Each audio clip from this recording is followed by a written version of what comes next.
And welcome back to my channel. तो the magic की जो सीरीज़ चल रही है इट्स रियली अमेजिंग। जो लोग भी फॉलो कर रहे होंगे वो अपनी लाइफ में मैजिक को अट्रैक्ट कर रहे होंगे।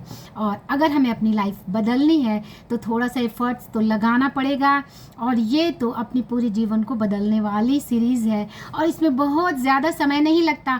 आपको मुश्किल से दिन भर में आधा घंटा ऑलमोस्ट निकालना पड़ता है। आप मेरे वीडियो कान में लगा करके भी सुन सकते हैं या फिर इसे लगाकर किसी भी समय आप कोई काम करने जा रहे हैं इसे लगाकर सुने।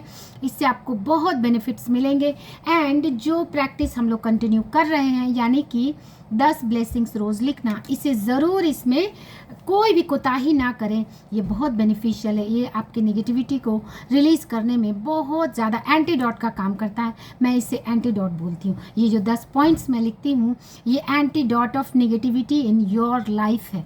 और इसमें ज़्यादा समय नहीं लगता, मुश्किल से 5 से 10 मिनट लगते हैं। आपका ऑरा इंस्टेंट इंक्रीज कर जाता है। एंड मैजिक रॉक प्रैक्टिस वो तो करना ही है। मैंने ये मैजिक ये रॉक ये निकाले हैं स्टोन और इसकी मैं अंगूठी बना के पहन लूँगी। ये मेरी सिस्टर ने मुझे गिफ्ट किया था तो मैंने इसे चुना है। आप कोई भी चुन सकते हैं। मैजिक रॉक की बहुत सी सक्सेस स्टोरीज़ है। इसे ज़रूर प्रैक्टिस में लाएं। यानी रात को सोने से पहले मैजिक रॉक को अपने हाथों में लेकर दिन भर की कोई सबसे अच्छी चीज़ याद करें, उसे फील करें। इस क्रम में मैं दिन भर, अगर रात में सोने से पहले इस प्रैक्टिस को करते हुए मैं दिन भर जब अपना इवैल्यूएशन करती हूँ तो मुझे कई चीज़ें याद आ जाती हैं। जैसे कि कल मेरा बेटा जिससे कि फीवर आ गया था वो ठीक हो गया। इसे मैंने मैजिक रॉक को हाथ में पकड़ कर ये मैंने फील किया। वैसे तो चीज़ें बहुत सारी हो जाती हैं। तो आज हमारा चौथा दिन है और आज की प्रैक्टिस है जादुई स्वास्थ्य। हेल्थ को मैजिकल बनाने के लिए यानी हेल्थ को स्ट्रॉन्ग बनाने के लिए कुछ प्रैक्टिसेस करना बहुत ज़रूरी है। क्योंकि जो ये नेगेटिविटी है, जो नेगेटिव थॉट्स हैं, यही हमारे हेल्थ को स्पॉइल करने में यानी हेल्थ को डिप्लीट करने में इनका बहुत बड़ा रोल होता है। सो आज की प्रैक्टिस तो ज़रूर करना चाहिए जिन्हें अपनी हेल्थ में इम्प्रूवमेंट जो लोग चाहते हैं। स्वास्थ्य ही सबसे बड़ी संपत्ति है, ऐसा कहते हैं वर्जिल जो रोमन कवि हैं। स्वास्थ्य जीवन की सबसे कीमती वस्तु है। लेकिन यह भी सच है कि हम अपने स्वास्थ्य को कितना नज़रअंदाज करते हैं उतना किसी दूसरी चीज़ को नहीं करते। अभी कुछ दिन पहले मेरे बड़े भाई साहब की कुछ हेल्थ इश्यूज़ आ गया था एंड तब ऐसा लगा जैसे और उनके डाइजेस्टिव सिस्टम में कुछ इश्यूज़ था। हम लोग कितना फॉर ग्रांटेड लेते हैं कि डेली खाते हैं एंड शायद ही अपने डाइजेस्टिव सिस्टम को कभी भी थैंक यू बोलते हैं, ब्लेसिंग्स बोलते हैं या इवन फील करते हैं कि हमारा डाइजेस्टिव सिस्टम, हमारे सारे डाइजेस्टिव ऑर्गन्स जो अपना काम इतनी बखूबी कर रहे हैं, क्या हमने कभी इन्हें थैंक्स करना या इसके लिए ग्रेटफुल होना ज़रूरी समझा? हम में से बहुत सारे लोगों का हाल तो ये होता है कि अपने स्वास्थ्य के बारे में तभी सोचते हैं जब हम इसे खो देते हैं। ये कितनी कड़वी सच्चाई है कि हेल्थ की फ़िक्र हम तभी करते हैं जब हम इसमें नुकसान होते हुए देखते हैं। फिर हमें एहसास होता है कि स्वास्थ्य के बिना कुछ भी नहीं। एक इतालवी कहावत है कि हम में से कई लोगों के स्वास्थ्य की सच्चाई को उजागर करती है। जो अच्छे स्वास्थ्य का आनंद लेता है वह अमीर है, हालांकि उसे खुद यह बात पता नहीं होती। ये कितनी बड़ी बात है कि जो हम अपने हेल्थ का आनंद लेते हैं वही रियल में अमीर है। आपके जेब में करोड़ों पैसे हों लेकिन अगर हेल्थ ठीक नहीं है तो आप किसी भी पार्टी को इवन एंजॉय नहीं कर सकते हैं। अगर आपके सर में भी थोड़ा सा दर्द हो तो ये इतना इम्पॉर्टेंट है। दरअसल हमारा स्वास्थ्य अच्छा रहता है तब हम अपने स्वास्थ्य के बारे में शायद ही कभी सोचते। ये भी एक कड़वी सच्चाई है। बहरहाल आपने इन शब्दों की सच्चाई को तब महसूस किया होगा जब आपको सर्दी, खांसी, बुखार जैसी छिटपुट बीमारी हुई होगी, तभी हमें पता चलता है। सर्दी, खांसी जैसी छिटपुट बीमारी हो गई होगी, आप बिस्तर पे पड़ गए होंगे। जब आप बीमार होते हैं तब आप दोबारा स्वस्थ होना चाहते हैं। जब हम बीमार होते हैं तभी हम दोबारा स्वस्थ होना चाहते हैं। तो यानी अभी हम स्वस्थ हैं तो इसका कुछ नहीं, इसके लिए कुछ नहीं बोलना। तब हमें स्वास्थ्य को दोबारा पाने से अधिक महत्वपूर्ण कोई दूसरी चीज़ नहीं लगती। ये कितनी कड़वी सच्चाई है कि जब हेल्थ में कुछ कमी फील करते हैं तब हमें लगता है कि कुछ भी हो जाए, हम हेल्दी हो जाए, तो फिर कि उसके लिए हम किसी भी कीमत को देने के लिए तैयार होते हैं। लेकिन वो कीमत दिए बिना अगर हम हेल्दी हैं तो क्या इसके लिए ग्रेटफुल नहीं होना चाहिए?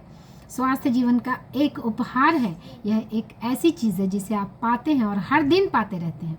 हर दिन हमें एक हेल्दी शरीर मिल रहा है, लेकिन हम बस उसे फॉर ग्रांटेड लेते हैं। स्वस्थ रहने के लिए हम और चाहे जो करें, सेहत पाने के लिए आपको अपनी सेहत के लिए कृतज्ञ होना होगा। आप चाहे हेल्थ के लिए कुछ भी करें, लेकिन हेल्दी रहने के लिए आपको ग्रेटफुलनेस की प्रैक्टिस करनी होगी। जिसके पास कृतज्ञता स्वास्थ्य के लिए है उसे अधिक दिया जाएगा और समृद्ध होगा। इसके पास कृतज्ञता स्वास्थ्य के लिए नहीं है, उसके पास जो है उससे भी ले लिया जाएगा। यानी कुछ लोग हैं जो जिन्हें थोड़ी सी भी कुछ प्रॉब्लम्स आ जाती है, वो उसके लिए कंटिन्यू उसके बारे में ज़्यादा सोचते हैं जो चीज़ें उनकी जहाँ पे वो बीमार है, और जबकि जो 99% चीज़ें अच्छी हैं उनके बारे में सोचना ज़रूरी नहीं समझते।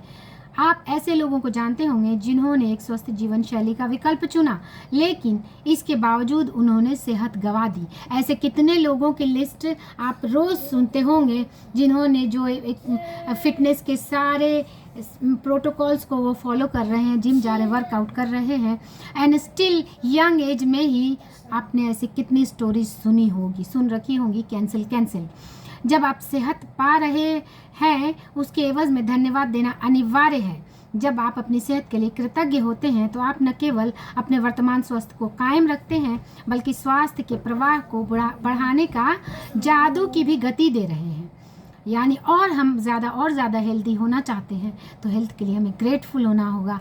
हम खा रहे हैं उसके लिए ग्रेटफुलनेस, हमारा डाइजेस्टिव सिस्टम इतना अच्छा है उसके लिए ग्रेटफुलनेस, हमारे हाथ चल रहे हैं उसके लिए कृतज्ञता, हमारे पाँव चल रहे हैं उसके लिए कृतज्ञता। जब आप आने वाले अभ्यास में सीखेंगे अपने स्वास्थ्य के लिए कृतज्ञता के दैनिक अभ्यास से आप अपनी आँखों की रोशनी, सुनने की शक्ति, अपनी सभी इंद्रियों की कार्य क्षमता को बेहतर बना सकते हैं। साथ ही साथ अपने पूरे शरीर की कार्य विधि को बेहतर बना सकते हैं। यह सब जादू की तरह होता है। यानी कि आप जब ये प्रैक्टिस करेंगे तो आप पाएंगे कि मैजिक जैसी चीज़ें होने लगी हैं। कृतज्ञता एक वैक्सीन है, एक विषहर यानी कि एंटीडोट है, एक रोगानुरोधक है यानी जर्मिसाइड है। यानी कृतज्ञता कितनी बड़ी चीज़ है, ये कहते हैं जॉन हेनरी जोविट कि कृतज्ञता एक वैक्सीन है, एक एंटीडोट है, एक जर्मिसाइड है। जिस हद तक आप अपने स्वास्थ्य के लिए कृतज्ञ होते हैं उसी हद तक आपका स्वास्थ्य जादुई रूप से बढ़ेगा। जिस हद तक आप कृतज्ञ नहीं होते उसी हद तक आपका स्वास्थ्य गिरेगा। एंड यही रीज़न है कि कुछ लोग जिन्हें थोड़ी सी चीज़ होती है एंड अगेन आप देखेंगे उसी लूप में वो फंसते चले जाते हैं।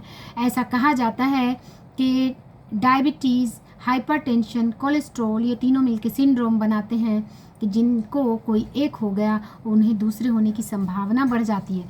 क्यों बढ़ जाती है संभावना? क्योंकि जो चीज़ें उन्हें आ गई अब वो उसके लिए उसी की इतनी नेगेटिविटी उसकी डिस्कस करते हैं कि वो अनदर नेक्स्ट डिजीज़ में फंस जाते हैं। स्वास्थ्य गिरेगा। गिरे हुए स्वास्थ्य के साथ जीने का अर्थ है कि आपकी ऊर्जा, स्फूर्ति, प्रतिरक्षण तंत्र, विचारों की स्पष्टता और आपके शरीर तथा मस्तिष्क का हर कार्य कमज़ोर होता है। स्वास्थ्य के साथ जीने का अर्थ है आपकी ऊर्जा, स्फूर्ति, प्रतिरक्षण तंत्र, विचारों की स्पष्टता और आपका शरीर, मस्तिष्क और हर कार्य कमज़ोर होता है। यानी गिरे हुए स्वास्थ्य का सिर्फ ये मतलब नहीं कि आप बीमार हैं, आपको कोई कैंसिल कोई डिजीज़, हाइपरटेंशन या कुछ एनी डिजीज़ है, कैंसिल। इसका अर्थ है कि अब आपकी एनर्जी भी लो होगी, यानी स्फूर्ति यानी एनर्जी आप लो फील करेंगे और इम्यून सिस्टम वीक हो जाएगा। विचारों की स्पष्टता में भी आपको दिक्कत आने लगेगी और मस्तिष्क हर चीज़ का कम काम करने लगेगा। स्वास्थ्य के लिए कृतज्ञ होने से यह सुनिश्चित होता है कि आप अधिक स्वास्थ्य पाते हैं, जिसके लिए अच्छा ठीक है उस्ताद के बाथरूम कृतज्ञ होते हैं। साथ ही इस मस्तिष्क का तनाव स्वास्थ्य के साथ कृतज्ञ होने के लिए यह सुनिश्चित होता है कि आप अधिक स्वास्थ्य पाते रहते हैं, जिसके लिए आप कृतज्ञ होते हैं, और साथ ही आपके शरीर और मस्तिष्क का तनाव भी कम होता है। तो और आज की प्रैक्टिस है कि स्वास्थ्य का उपहार मुझे जीवित रखता है। यानी ये फीलिंग्स हमें रखना कि स्वास्थ्य का जो उपहार है वो ही हमें जीवित रखे हुए है,